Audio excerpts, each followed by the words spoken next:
இன்றைக்கி நம்ம சூப்பரான சட்னி ரெசிபி பார்க்கலாம். அதுக்கு நல்லெண்ணெய் 1 ஸ்பூன், ஒரு முழு பூண்டு, 7 காஞ்ச மிளகாய். இதை ஃபஸ்ட்டு வதக்கி நம்ம மிக்ஸி ஜாருக்கு மாற்றிப்போம். எண்ணெய் இல்லாமல் வெறும் பூண்டையும் மிளகாய் மட்டும் எடுத்துக்கோங்க.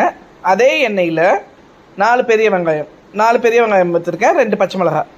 இதை வதக்கிக்கலாம். இது கொஞ்சம் வதங்கினதுக்கப்புறம் 3 பெரிய தக்காளி அதை சேர்த்துருக்கேன். இப்போ உப்பு தேவையான அளவு சட்னிக்கு தேவையான அளவு இப்போ சேர்த்துக்கலாம். இப்போ நல்லா வதங்கிடுச்சு, ஆற வச்சுப்போம்.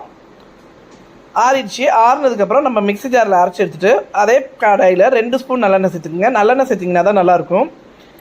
எண்ணெய் காய்ச்சதும் கடுகு கொஞ்சமாக சேர்த்துட்டு அதோட உளுத்தம்பருப்பு சேர்த்துக்குங்க.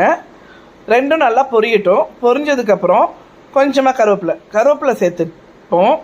சேர்த்துட்டு நம்ம அரைச்சி வச்சுருக்கோம் பாருங்கள் விழுது, அதை இதில் சேர்த்துக்கலாம். சேர்த்து கொதிக்க வைக்காதீங்க, ஆல்ரெடி நல்லா தான் வதக்கியிருக்கோம். சட்னி சாப்பிட்றதுக்கு ரொம்ப டேஸ்ட்டாக இருக்கும். என்னோடய வீடியோ பிடிச்சிருந்தா லைக் பண்ணுங்கள்.